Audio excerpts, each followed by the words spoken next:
Yoshlar ongida yurtimiz va jahon hamjamiyatidagi yangiliklar, mamlakatimiz taraqqiyoti haqida chuqur tushuncha uyg'otish, ularni faol fuqarolik pozitsiyasiga ega insonlar qilib voyaga yetkazish bugungi ta'lim tizimining ustuvor yo'nalishlaridan biridir.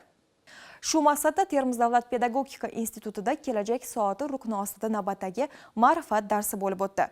Muxbirimizning navbatdagi lavhasi shu haqida. Termiz davlat pedagogika institutida kelajak soati rukni doirasida o'tkazilgan navbatdagi ma'rifat darsi bo'lib o'tdi. Bu galgi ma'rifat soatini institut rektori, pedagogika fanlari doktori olib bordi. U o'z ma'ruzasini yoshlarning hayotdagi eng katta yutug'i bu bilim, mustaqil fikr va yuksak ma'naviyat ekanini ta'kidladi. Rektor talabalarni zamonaviy texnologiyalarni puxta egallash, xorijiy tillarni mukammal o'rganish, yangilikka intiluvchan bo'lish va o'z kelajagiga mas'uliyat bilan yondashishga harakat qilishlari bo'yicha ma'lumotlar berib o'tdi. Shu bilan birga har bir talaba o'z sohasining bilimdoni, milliy g'oyaga sadoqatli va jahon andozalariga mos mutaxassis bo'lib yetishi lozimligini alohida qayd etdi. Kelajak soati rukni ostidagi ma'rifat darslari Termiz davlat pedagogika instituti o'quv yilining boshidan buyon o'tib kelinmoqda. Ushbu kelajak soati darslarini o'tishda institut rektoridan boshlab fakultet dekanlari, prorektorlar, kafedra mudirlari 79 nafar professor o'qituvchilarimiz dushanba, seshanba, chorshanba kunlari o'tib kelishmoqda.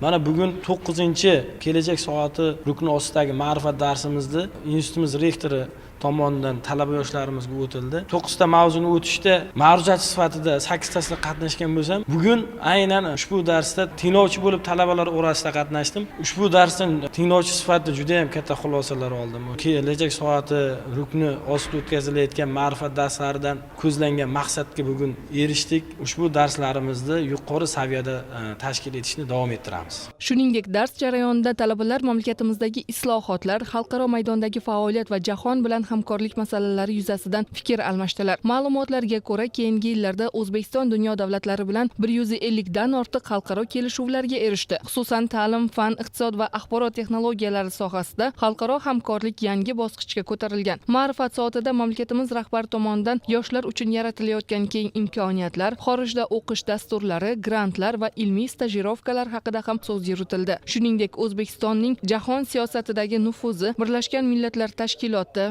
Shanxay hamkorlik tashkiloti, iqtisodiy hamkorlik tashkiloti kabi xalqaro tuzilmalar bilan hamkorligiga oid ma'lumotlar taqdim etildi. Bugungi darsimizning mavzusi O'zbekiston va jahon deb nomlanadi. Institutimizning rektori bizga foydali bo'lgan ma'lumotlarni ulashdilar. O'zbekistonning jahon siyosatidagi o'rni, xalqaro tashkilotlar, savdo, turizm, aeroport haqida foydali ma'lumotlarni yetkazib berdilar. Albatta, kelajak soati rukni doirasida tashkil etilayotgan bunday ma'rifiy uchrashuvlar har bir talabada faol fuqarolik pozitsiyasini shakllantiradi, ularni yangilanayotgan O'zbekistonning kelajak bunyodkorlari sifatida ilhomlantiradi.